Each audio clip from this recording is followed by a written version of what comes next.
Welcome back. In this video, I will look at adding a child domain to an existing domain in Active Directory. Each child domain makes your network more complex and harder to administer. In the past, extra domains were created due to the limitations of how many objects Active Directory could have, especially in different groups. Active Directory has improved its ability to scale. Now it can scale to millions of objects. Another limitation was password policies. Previously, Active Directory supported one password policy per domain. Now you can create more than one password policy per domain, so before you create a child domain, ask yourself, why are you creating a child domain? When possible, it is best to stay with one domain. There are times when you need to add a child domain. In most cases, this will be because of business requirements. Active Directory gives you the ability to separate departments and even different companies into different management structures. In some cases, the business may decide they want different domains to keep business management separate. This may come down to different business units having different budgets, and this makes sharing resources, such as servers, difficult. Imagine asking the accounting department to split a new server bill between different companies. Now imagine the companies having different ideas about which hardware to buy. One company may want quality, reliable hardware, and the other wants to save money. In cases like this, it is often simpler to have two domains. The next reason you may want to create new domains is due to different IT support requirements. If your company deals with intellectual property or has a secure department, they may want a network that is completely separate from the main company. They may even hire their own IT staff to look after the network. One network I worked on had two such networks, the commercial network and the secure network. In some of the network cabinets in the company, they had network equipment from both the secure and the commercial networks. One day during routine maintenance, one of the support staff found a network cable had been put in place connecting both of the networks together. Probably just a mistake, but the cable was quickly removed. The security department then arranged to have another locked cabinet installed inside the first. This ensured the network equipment was separate, and thus mistakes like this could not occur. When deciding if you should create a new child domain, ask yourself this. Would having just the one domain and having a small mistake like permissions set incorrectly cause the data in the domain to be compromised? If so, in some cases it is worth the extra money and resources to ensure that a little mistake will not allow your intellectual property to get into the wrong hands. You will sleep better at night knowing that you will have a job to come back to in the morning. Lastly, before creating a new child domain or removing one, consider the company's structure and how it may change in the future. One company that I did some work for decided to merge the child domain of another company with the parent domain to reduce costs.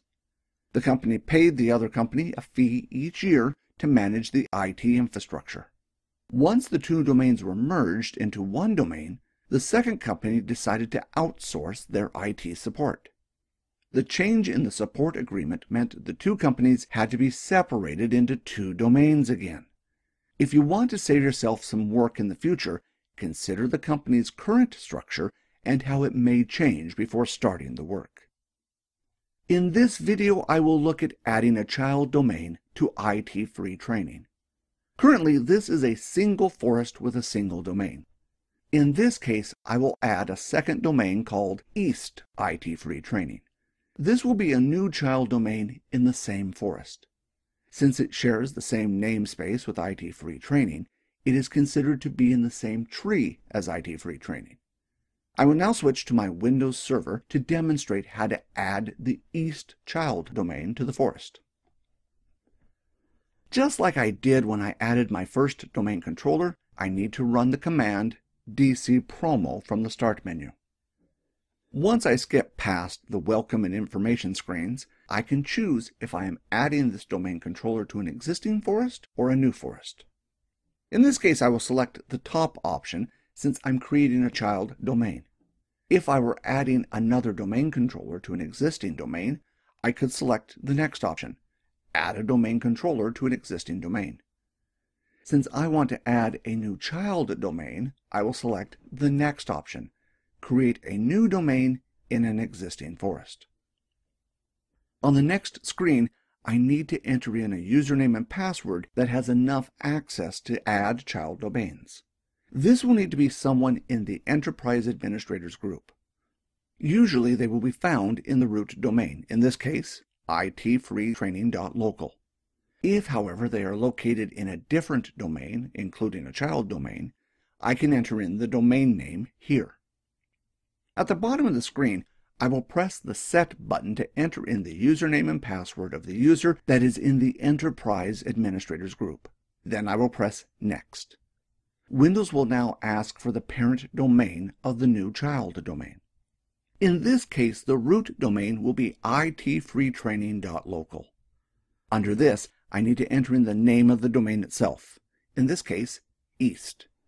At the bottom, notice that Windows will show the fully qualified domain name as east.itfreetraining.local.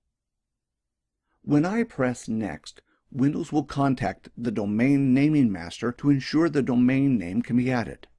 On the next screen, I can select the domain functional level. In this case, I only have 2 functional levels to choose from because my forest functional level is set to Windows Server 2008. The next screen will ask me which site this domain controller will go into. Later on in the course, I will cover sites. For now, I will accept the default option and move on. On the next screen, I can decide if DNS will be installed as well. I already have a Microsoft DNS server on my network, so I will deselect this and move on. I will receive a message telling me Windows could not find the DNS records for this domain in the DNS server. This is normal because they have not been created yet, so it is safe to ignore this message. The next screen will ask where I want to store the Active Directory database, log files, and the sysvol folder. I will accept the default locations for these and move on. Just like when I created the first domain controller, I will be asked for the Directory Service Restore Mode password. This is used to repair or recover Active Directory when things go wrong. Next, I will receive a screen confirming my options, and after I press Next, this server will become the first domain controller in the new child domain. The new child domain will be able to access resources in the parent domain, and the parent domain will be able to access resources in the child domain. Now that all the hard work is done installing Active Directory, in the next video I will look at how to uninstall Active Directory. In most cases, you will simply be removing a domain controller from a domain. But if you want to completely remove Active Directory, I will show you how to do that as well. As always, thanks for watching our always free videos.